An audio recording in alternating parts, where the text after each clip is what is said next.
Hi everyone, my name is Blaec Bejarano, and today I'm going to show you how to use Bokeh to do some basic plotting inside of a Jupyter notebook. You can see I'm at CoCalc.com, and I'm inside of my first project with a Jupyter notebook open called Bokeh Examples. And what I'd like to do right now to get started is import some packages. So I'll say from bokeh.plotting, I would like to import figure, show, and output underscore notebook. And then from bokeh.layouts, I would like to import gridplot. And then lastly, I'd like to import numpy as np. And we'll use output underscore notebook with open and close parentheses. And I'll run the cell. And here it says that Bokeh is successfully loaded, and that's great. So we can create a new code cell below and get started with our first plot. So I'm going to create a basic line plot of the sine function. So we'll need to create a linearly spaced array, and we'll name it x. So x is equal to np.linspace. And we'll define this from 0 to 10 with 100 equally spaced points. And now we'll want to apply our function sine to our array x, so we'll name this y. So y is equal to np dot sine of x. And here we want to create our plot, so we'll call this p1 since we're going to make several plots. So p1 is equal to figure, and we'll give this a title. So title is equal to basic line plot. And now we'll use x underscore axis underscore label is equal to x.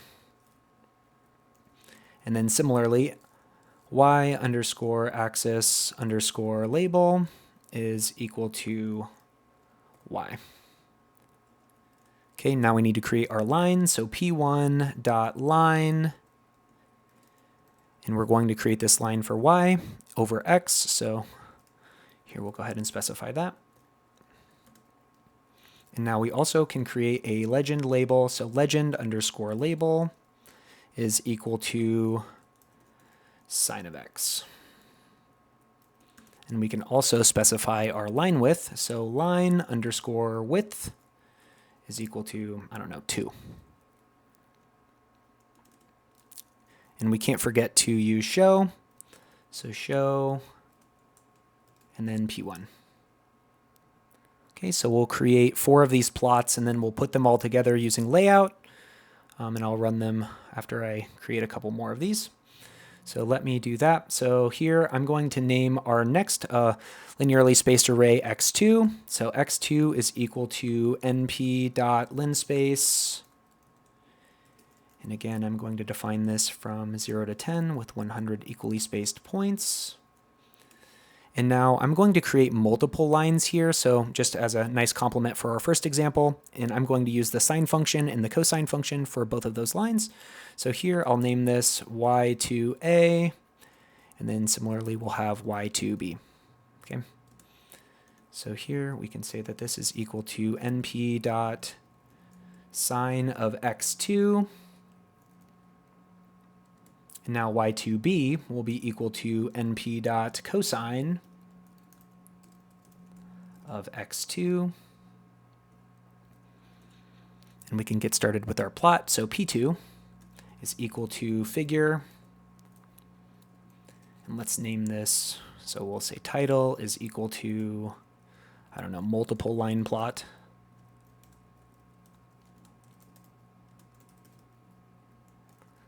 And now we can say that x underscore axis underscore label is equal to x. And now y underscore label underscore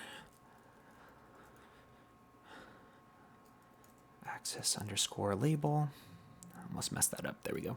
So y underscore axis underscore label is equal to We'll name this values since there's two functions. Okay. And now we'll create our lines. So p2.line, so our line for y2a will be defined as follows. So x2, and then we'll use y2a.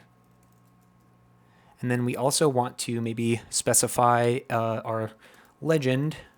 So our legend label, legend underscore label is equal to sine of x line underscore color is equal to blue, and then p2 dot line, so this will be for our second function, cosine. So here we'll again use our linspace x2, but then now we'll use y2b. And here our legend label, so legend underscore label is equal to cosine of x. And we can use line underscore color is equal to, I don't know, green.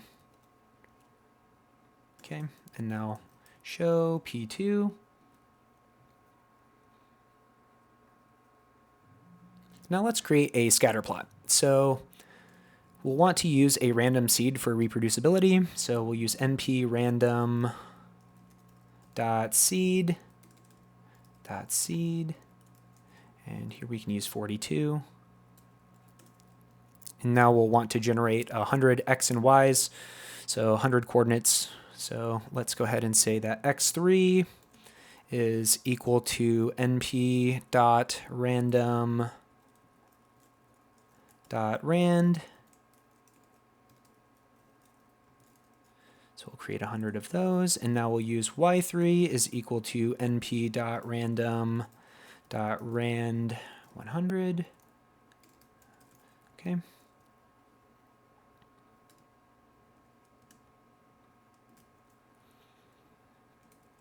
And now I'll say that p3 is equal to figure.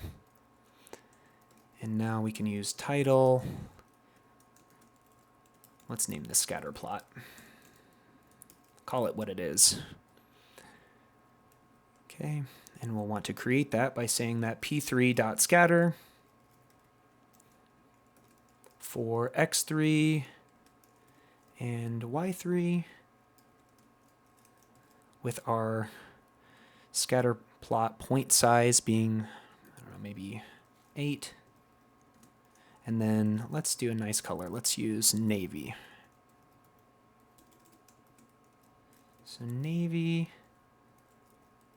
and then alpha is equal to 0.5. So this is the opacity. And we can plot this. So use show p3. And now for our final example, before we use layout to put everything together, we can create a bar graph. So we'll use vbar. So maybe we'll just do something basic like fruits, and we'll count the number of fruits and put that into the bar graph. So here I'm going to name fruits is equal to, let's specify some fruits. So this will be fun. So maybe here I want to use apples, pears, nectarines, plums, grapes, and I don't know, blueberries.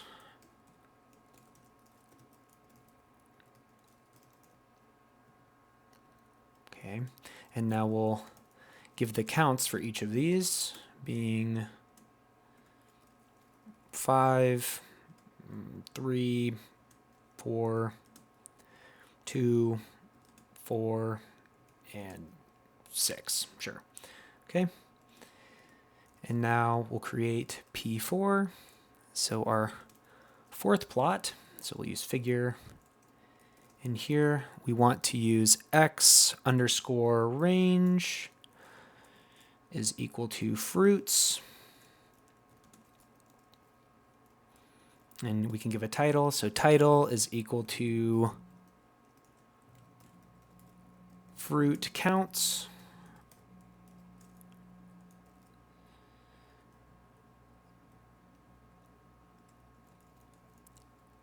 And now I can use p4.vbar. And we'll say that x is equal to fruits.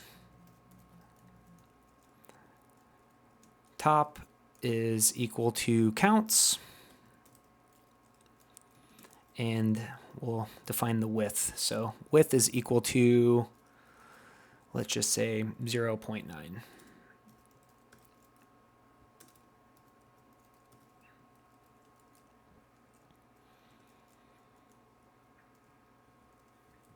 And lastly, we can do show P4.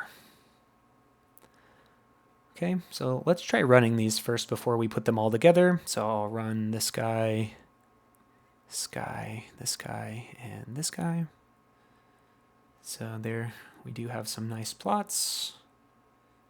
They all worked. Great. And now we can put them all together by using layout.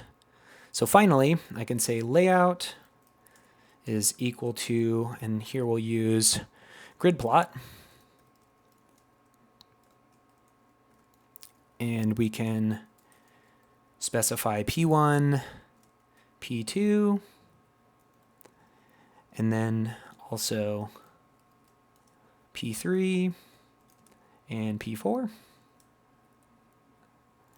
And then we'll want to use show finally for layout. And we can run this. So that should give us what we need. It just took a second. There we go. And there is our nice layout with the 4 plots that we've created. But that is just a quick tip and trick on using the CoCalc UI, specifically for using bokeh for basic plotting inside of a Jupyter notebook. But please like, subscribe, and follow for more. And I will see you next time. Thanks again.